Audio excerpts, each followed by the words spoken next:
Herkese merhaba. Bu videoda hangi kırmızı silahlara öncelik vermelisiniz? Bunun tüm detaylarını görebileceksiniz. Bunun detaylarını görmeden önce gelin hep beraber hangi kırmızı silah ne işe yarıyor tek tek inceleyelim. Bu incelemeye geçmeden önce kanala abone olmayı unutmayın. İlk öncelikle silaha bakacak olursak burada düşmanlara karşı saldırılarda hasar artışını %10 olarak gösteriyor. Buradaki detay önemli. Düşmanlara karşı karşıya ne demek? Daha önceden anlattığım gibi eğer tanksanız füzelere karşı savaştığınızda bir buff'unuz oluyordu. Aynı şekilde bu silah da o zaman çalışıyor. Siz tanksanız eğer ki füze takımına karşı savaşmıyorsanız buradan %10 buff alamayacaksınız. Yani kırmızı silahınız hiçbir işe yaramayacak demek oluyor. Bu ne şartlarda çalışıyor? Hava takımı kullanıyorsanız tank takımına karşı savaştığınızda sadece çalışacak. Yani hava takımıysanız hava takımına karşı veya füze takımına karşı savaştığınız zamanlarda çalışmayacak. Yani hava takımı olarak 3 takıma karşı savaşma olasılığınız var. Tank, hava, füze olarak. Bunlardan sadece tank takımına karşı savaştığınız durumlarda işe yarayacak anlamına geliyor. Bu bir kısmen dezavantaj. Sadece tanklara karşı bir artı kazanacaksınız. Evet, çok daha fazla vuracaksınız. Çok daha fazla hasar artışınız olacak. Fakat sizin yan tarafta bir füzelere karşı dezavantajınız var. Bunu kapatamamanız kötü bir durum. Gelin bir de aynı şekilde çipe bakalım. Çip de aynı şekilde çalışıyor. Sadece düşmana karşı saldırılarda hasarı azaltıyor. Bu aralarından kısmen en kötüsü, burada kahraman saldırısını arttırmazsa kesinlikle yapmamanızı söyleyeceğim bir şey olurdu. Bu da aynı şekilde havacı takımı kullanıyorsanız sadece tanka karşı çalışacak. Yani tank takımı size vurduğu zaman %5 daha az hasar alacaksınız demek oluyor. Normal şartlarda %20 idi. Solda birlik sayıcından da görebilirsiniz. Bu durum dolaylı yoldan %25'e çıkmış gibi bir şey olacak. Ve sağ taraftaki geliştirmeler ise, kırmızı silahlar ise her zaman çalışıyor. Zırh yaptığınız zaman sürekli olarak %15 kritik vuruş alma olasılığınız azaltılacak. Herhangi bir zaten rapor incelerseniz orada ne kadar kritik vuruş aldığınızı görebilirsiniz. Çok fazla vuruyorlar. Bunu olasılığını azaltmanız çok daha iyi olacak. Aynı şekilde radara bakacak olursak kritik vuruşlardan alınan hasarı %30 azaltıyor. Bu çok iyi bir oran. Gelin bir tane rapora bakalım. Burada raporda bu oranların ne kadar önemli olduğunu orada anlayabileceksiniz. Burada sağ taraftaki benim ve burada gördüğünüz üzere 27.54 milyon kritik hasar vurabilmişim. Toplam gerçek kritik vuruşum da 30 olarak gözüküyor. Rakipte ise toplam 11.72 milyon ve gerçek kritik vuruşlar 26 olarak gözüküyor. Buradan tüm silahları gösterecek olursam bendeki 3 radarı görebiliyorsunuz ve aynı şekilde zırhları da görebiliyorsunuz. 3 zırh, 3 radarım var. Bu hem onun kritik vurma olasılığını azaltıyorken aynı zamanda da kritik vuruşlarındaki hasarı azaltıyorum. O yüzden double etkim var. Onun kırmızı silahlarındaki eksikliği görebilirsiniz. Bana karşı bir üstünlüğü yok. Buradaki silahlar zaten ikimizde de etkisiz. Birbirimize karşı bir üstünlük kuramıyoruz. Aynı şekilde onun çipi de o şekilde. Sadece buradaki iki radarı bana karşı çalışıyor. Benim ise toplamda 11 taneden burada 6 tanesi ona karşı işlev görüyor. Peki siz hangisine öncelik vermelisiniz?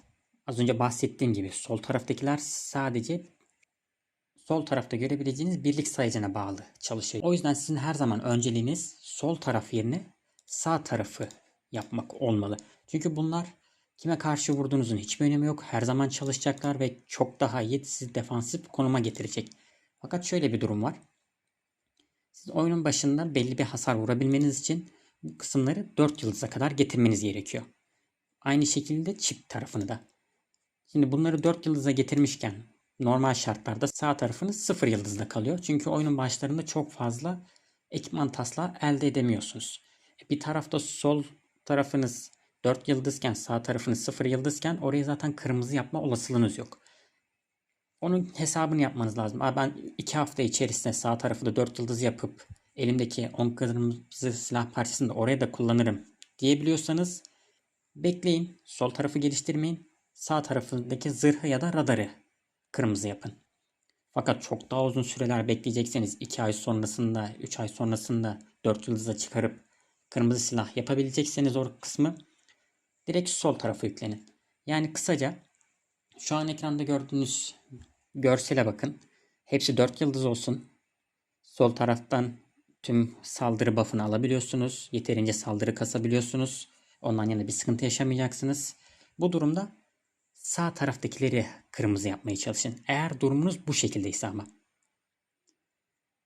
Sol taraftan herhangi bir ekstra buff almanıza gerek yok. Zaten bir taraf %10 saldırı buff'ı veriyor. Sol alt tarafta %5 daha az saldırı almanızı sağlıyor. Fakat sadece dediğim durumlarda etki ettiği için her zaman çalışmayacak anlamına geliyor. O yüzden bu durumda şu yeni görselde gördüğünüz durum yapmaya çalışın. Sol taraftakiler 4 yıldızda kalabilir.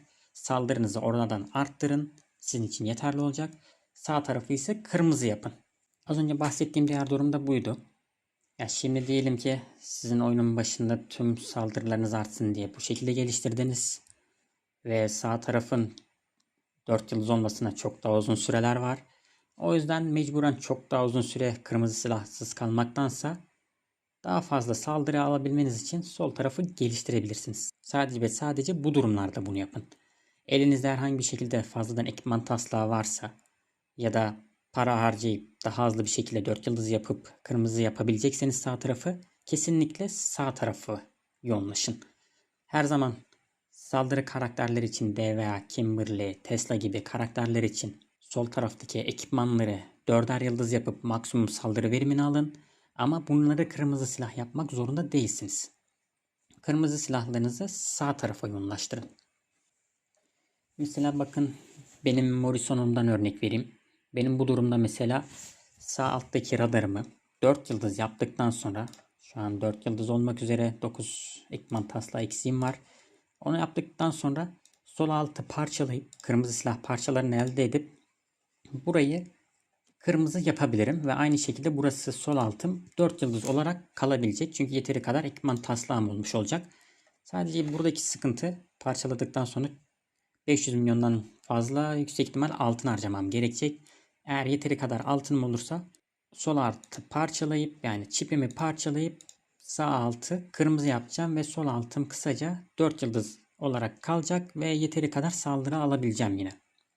Diyelim ki yeteri kadar altınım olmadı. Ben bu kırmızı silahı bir süreliğine daha değişemiyorum. Daha önceki videomda bahsettiğim durumu açıklamak istiyorum. Bakın ben burayı direkt olarak 4 yıldız yapmaya çalışıyorum. Neden? Enerji direnci almak istediğim için. Burayı kahraman savunması artı 300'de bırakmamın hiçbir anlamı yok.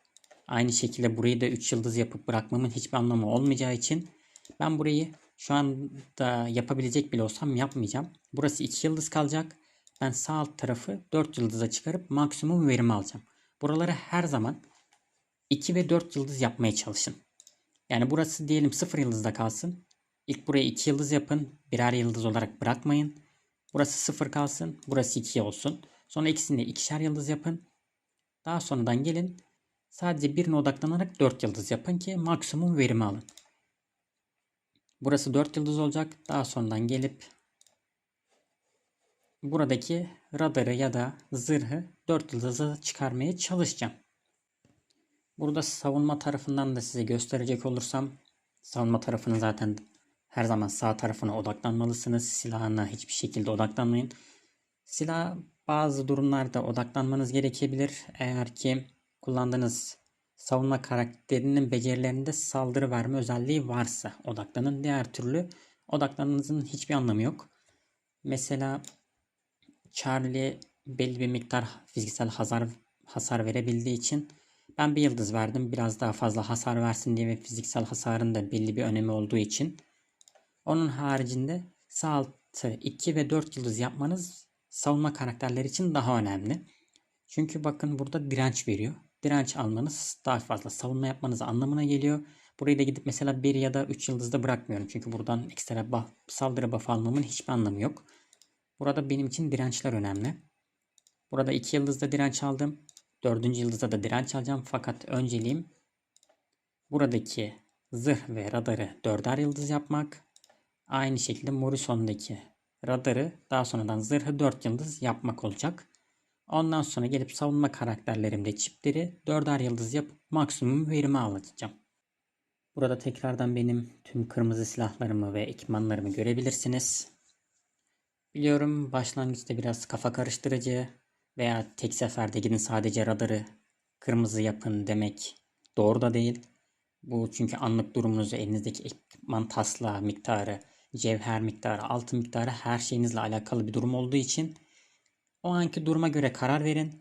Fakat sonraki önceliklendirmelerinizi her zaman savunmaya yapın. Bakın burada ben 5 silah geliştirmişken burada 6 tane savunmaya basmışım. Toplam 11 kırmızının 6'sı savunmaya yönelik. Bunların 5 tanesi direkt olarak sol taraf silah parçaları. Ben burada bakın çipi 4 yıldızdan kırmızı yapmak yerine tamamen savunmalara odaklanmaya başlamışım. Hatta elimde olsa Morrison'un kırmızısını da alıp dediğim gibi radarını kırmızı yapmaya çalışacaktım.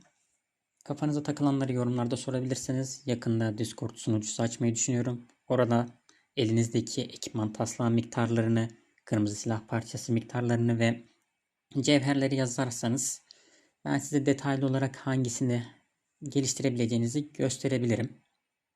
Bu durumda zaten neyin ne kadar harcadığını bildiğim için size direkt olarak bunu 4 yıldız yap, burayı 2 yıldız yap, bu silahı 3 yıldızda bırak diyebileceğim için daha rahat olur. Ve siz de daha rahat ilerlersiniz. Ona göre planlamanızı yapabilirsiniz. Şimdilik görüşmek üzere. Videoyu beğenip yorum yapmayı ve abone olmayı unutmayın.